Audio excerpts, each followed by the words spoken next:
Welcome back, everyone, to the Deep Dive. Today, we're going to be exploring something really fascinating. The dynamics of modernization in Nepal, and we have a collection of your sources here. And we're going to be focusing mainly on this book, Fatalism and Development, Nepal's Struggle of Modernization by Dor Bahadur Bista. This book really goes beyond sort of just the usual kind of economic and political analysis and looks at some really deep-seated cultural factors that have had a huge impact on Nepal's development. Right, and our mission in this deep dive is to pull out those key insights and present them to you in a way that you can understand.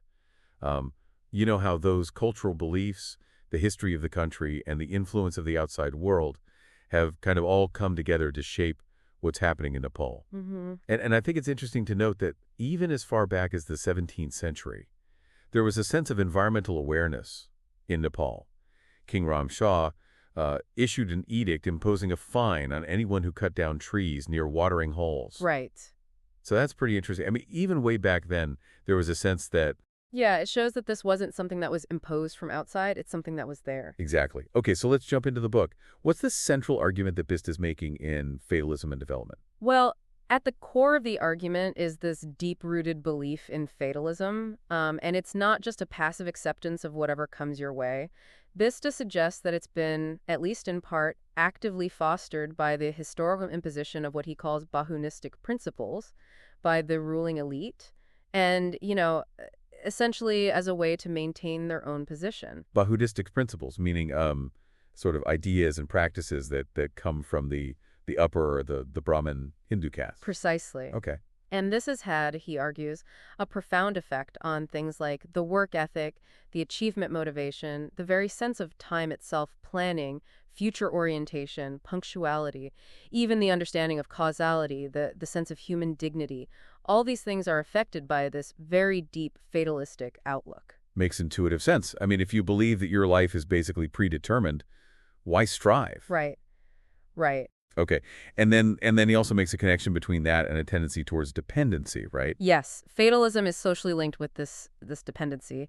And this is interesting. He also points out that this is something that's seen in the very cooperative behavior that exists within the indigenous groups, the sense of collectivism, Right. which in itself is not a negative thing. I mean, he uses the examples of Japan and even the pre-caste society of the Kathmandu Valley, where that collectivism was actually a real strength. So he's not saying that collectivism is bad in itself, but it's the combination of the two that makes it especially hard. Exactly, exactly. It's that fatalism combined with collectivism that really exacerbates the developmental challenges. Interesting. Okay, so you have this idea that you can't control things anyway, and then you have this tendency to sort of lean on the group, and then he brings in this idea of chakari, the seeking of favor from those who are in power. So for someone who's listening who doesn't know what chakari is, what is that?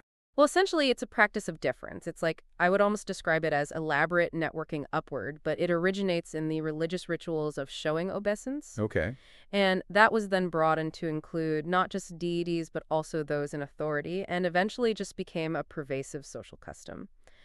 The main point of Chakari is to show your reliance on someone who is powerful, and you do this primarily by being present in their company, by constantly showing up, by persistently trying to get their approval. So it's not so much about doing good work, but just demonstrating that you are loyal, that you are dependent. Exactly. And the act of persistently performing shikari is often seen as more valuable than actually doing your job efficiently. It's all about what he calls this passive instrumental behavior. You show your dependence in the hopes that eventually that person on whom you're depending will provide you with something that you need or that you desire.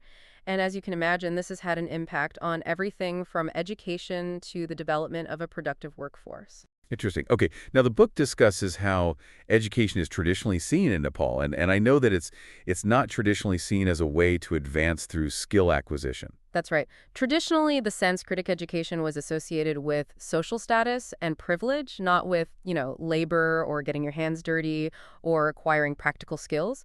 And so education is often seen as an end in itself. You obtain it to achieve higher status, and that status then supposedly automatically guarantees you certain privileges and entitlements. So the prestige of education that's sought rather than the actual knowledge. Exactly, exactly. And now, as education has become more accessible to lower social strata, they too have adopted this traditional view and see education as a quick path to social mobility through this association with supposedly guaranteed status. And so this doesn't cultivate a truly productive professional workforce. People are seeking education to avoid work, not to actually become skilled in something. And so the people who do have this productive orientation are not the ones that are recognized and held up as examples. Yeah, so you're saying there's a kind of a cultural framework at play here, and it's not just a simple matter of like, oh, it's a caste system. Exactly. And Bista is at pains to point out that looking at Nepal solely through the lens of an Indian caste system really obscures more critical issues concerning the Nepali value system. And he challenges this idea that Nepal is India in the making and suggests that some of the problems that Nepal faces have actually arisen from attempts to Indianize Nepali culture. Okay, so Nepal's got its own kind of unique story when it comes to how social strata have evolved. Absolutely. And if you look at the historical influences, you can see that even in the early Lichavi period, centuries ago, though they may have had an alleged Indian background, the administrative terms and place names were predominantly non-Sanskritic, indicating a very strong continued Kirat cultural influence. And the introduction of the Varna system, the caste system, seems to be linked more to the Guptas and with Vaishnavism, which was a religion more of the elite. The general population remained largely Shiva-worshipping and outside of the caste structure. And we have descriptions from that time too, right? I mean, like Wang Huensei, the Chinese ambassador. Yes. He described. Wang Hiansei described a flourishing kingdom with numerous merchants. They had a unique Kappa coinage. And interestingly enough, less emphasis on agriculture, with bulls not being used for plowing, not the same way as in India, for instance. And the populace was interested in fate and physical philosophy and skilled in calendar making. Fascinating. So a very unique society that had its own set of values. What about the Paz society? How did that evolve? The Khaz people, who are Indo-European, initially had a martial prowess and a simpler lifestyle, and they even initially supported Buddhism. However, once they adopted a hierarchic caste system and the fatalistic faith, they began to ossify, and they eventually disintegrated into smaller kingdoms like the Baisi and Shabichi. So essentially, the very elements that Bista argues are preventing modern development were what caused that weakening in the first place. Exactly, exactly. Then we have the unification of Nepal under Gorkha. How does that fit into the picture? Well, this is interesting because Gorkha itself was less influenced by that rigid caste system and that fatalism. Okay. They retained more egalitarian principles, and they maintained that sense of personal initiative. Okay. And Bista argues that it was this less rigid social structure and greater emphasis on individual action that allowed them to unify the fragmented states. So a society that had less hierarchy was actually stronger in terms of being able to unify. Exactly. Really interesting. Then, of course, we have the Rana regime. How does that fit into all this? The Rana regime, which ruled for over a century, were, obsessed with their own ambition and their own control. They utilized Chakari extensively. It became the system by which they actually controlled and managed their rivals. Mm-hmm. And so while they did introduce some limited modernization after World War I, a college, a small railway, some infrastructure, Nepal largely remained a medieval state by the time the Ranas were overthrown. And their primary concern was maintaining their own authority. In fact, any enlightenment or patriotic sentiment was actually seen as a threat to their rule. So any modernization was just kind of in their own self-interest. Exactly. Okay. Now, going back to the caste system, it sounds like the caste system in Nepal isn't just a carbon copy of the Indian one. Absolutely not. And Bista is very clear about that. It's unorthodox and much more permeable. Okay. And there are different perspectives, even on the hierarchy itself. The Bahun Chetri view would be that they're at the top and then all the various ethnic groups in descending order. But what Bista points out is that there's a much more prevalent view of a secular hierarchy based on political and economic power, and a much more fundamental division between the clean castes and the water unacceptable castes. Right. And historically, the full-fledged caste system just wasn't really adopted. Okay. While terms like Bahun and Chetri existed during the Lichavi period, they did not adopt a full-fledged caste system, and they already had other class structures. Oh. And what's interesting is that the Bahun caste initially was largely comprised of Indian Brahmin migrants who were focused on creating client castes rather than establishing a local priesthood. Mm-hmm. And Chetri status, which was quite expensive, was primarily sought by upper-class Haz and Magar who wanted to legitimize their position. The lower occupational groups saw no advantage in actually formally joining the system at all. Okay. So there was a degree of flexibility where individuals and families could improve their caste status through education and economic prosperity and political support, but not the untouchables. The Right. uncomfortables as a group could not. Okay.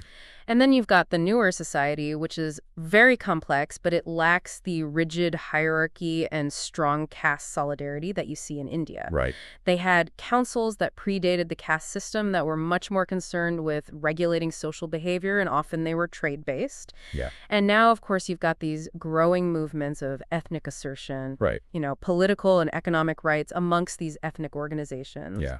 And Bista recognizes that some political actors will exploit this, but he sees this within a larger global context of a desire to be recognized as responsible agents. It's about identity in the modern state. Absolutely. Okay. So it's more than just about caste. It's about identity. Exactly, exactly. And a lot of Nepali intellectuals are coming to this view as well, seeing the need for a new foundation for national unity that recognizes and respects the diversity of these different ethnic groups. And he points out that some of the traditional indicators of social conflict are less obvious in Nepal. Things like delinquency and mental health are often overlooked, and so it's hard to gauge the extent of alienation amongst the different ethnic groups, but it's clearly there. Okay. Now, getting back to this idea of fatalism and how it impacts daily life, the book goes into how it impacts all sorts of things. For example, family planning. Yes, family planning has been much less effective amongst the high caste Hindus than amongst the lower castes and the non-caste groups. Yeah. And this may have something to do with the pressure for a male child. Okay.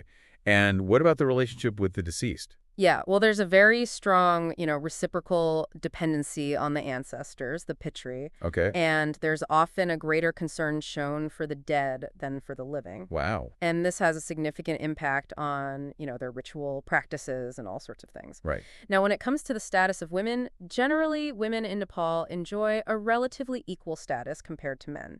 The exception would be the Bahuntakuri and some of the upper-level Chetri. Okay. But overall, women tend to have a lot of authority in the domestic sphere, and they participate actively in public life. Okay. So outside of those groups, it's relatively equal. Yeah. Okay. And then marriage, again, is quite varied. Arranged marriages are common amongst the high castes and those that are aspiring to high status.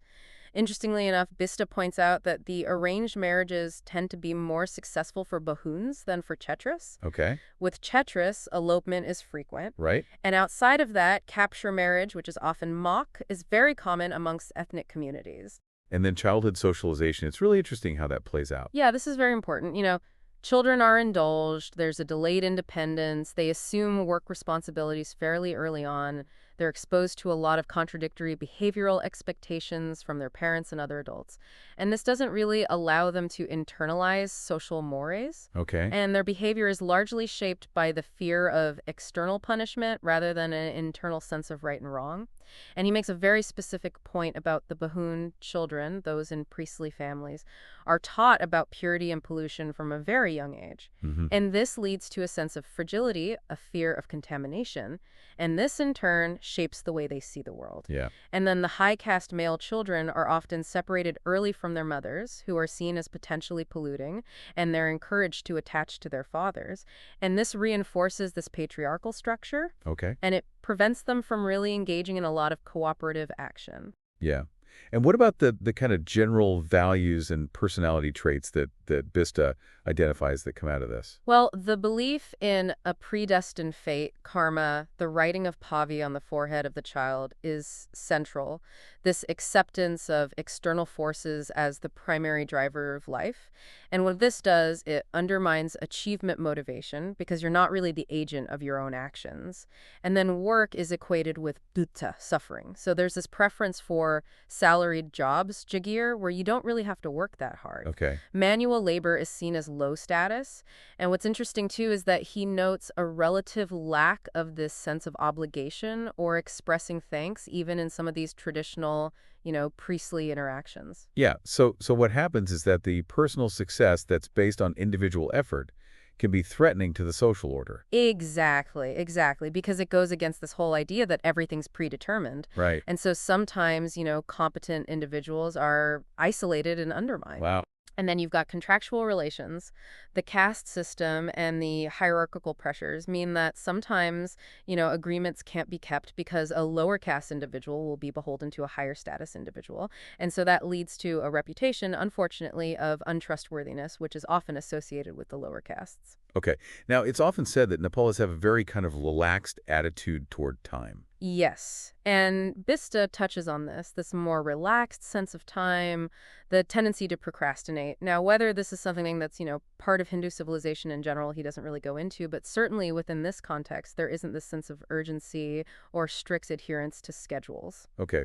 And what about authority? Where does authority originate from in Nepal? Well, it originates from spiritual necessity, from deity, and it's administered by the priests, and this makes it inherently inflexible and resistant to change. Okay. And he suggests that this submissive character that's often remarked upon may stem from this basic disposition towards dependency that then gets reinforced by these socialization patterns. Right. And this dependency, it seems like, it goes even to the seeking of father figures in positions of power. Exactly. And it starts very early on, this reliance on parents, and then it extends into adulthood. And when people move outside of the family sphere, they seek alternative father figures, whether it's a superior officer in the British Army, a patron, or even the king.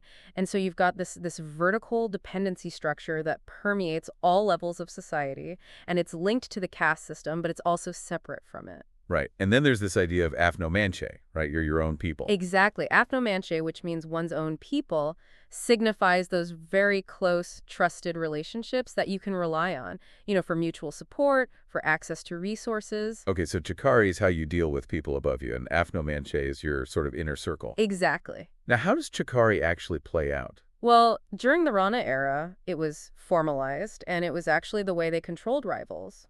Nobles suspected of disloyalty were required to stay close to the Ranas and publicly attend on them at certain times, so the act of showing up for Chakari became the primary criterion for loyalty, and it became essential for job security and advancement. And while it was formally abolished after the Rana regime, it remains, according to Bista, an integral part of Nepali social organization at all levels of government. Wow. And it takes the form of, attendance, greetings, offering gifts, services. It's a way to cultivate favor. Okay. But it also functions as an informal channel of communication and even a grievance procedure. So it's not just simple flattery. It actually serves some practical function. It does. It allows the higher-ups to get information, and it allows the lower ranks to voice their concerns. But the problem is that when this Chakari is unchecked, it leads to decisions and appointments that are based on obligation, not on merit. So it can really harm the effectiveness of any organization. Exactly, and it creates a climate of intrigue and paranoia where people are constantly trying to gain an advantage through Chakari rather than actually doing their job. Right. Now, he makes some comments about the behavior of some of the high caste people and how they interact socially.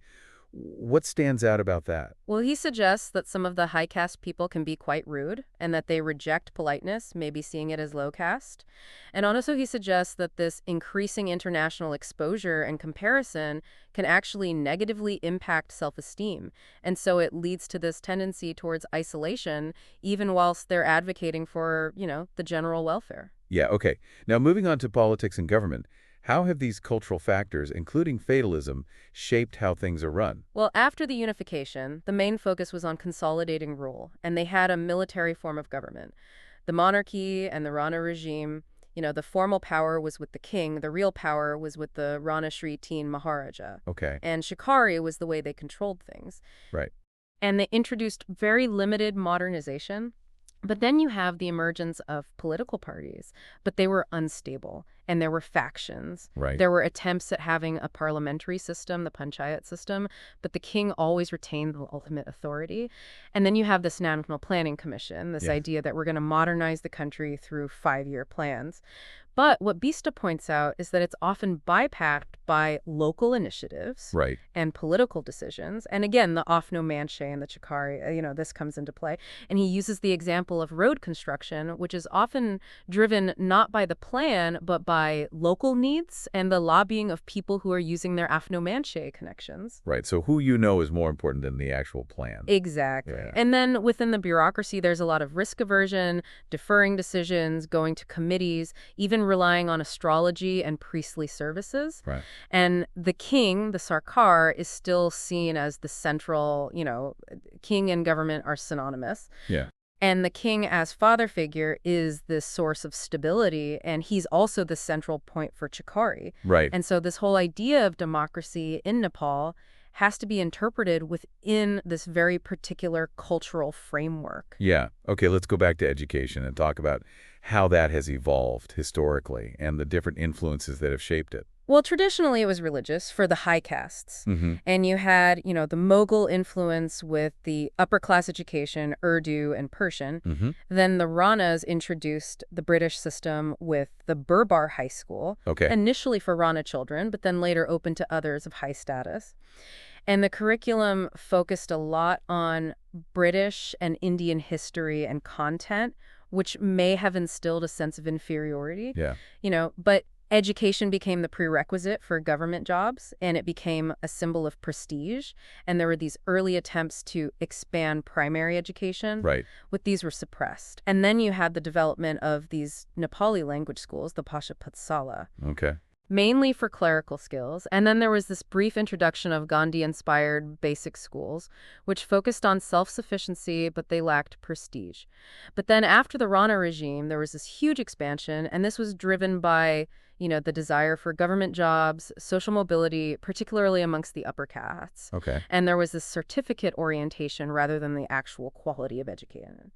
Then in 1969, King Mahendra initiated this national education system plan. Okay. The idea was to develop manpower resources, but he went with resistance from conservatives. He nationalized the schools except for the Sanskrit Patsala. There was a much larger budget for education, but again, the implementation was all wrapped up in Chakari and Afro-Manche. Right. So you've got this interesting situation where, the literacy rates have increased, school enrollment has gone up dramatically, but there are still these challenges: the abuse of qualifications, the minimum impact on actual manpower resources, the lax discipline, the administrative problems in the university system. Right. And again, the community-based initiatives play a really significant role. Okay.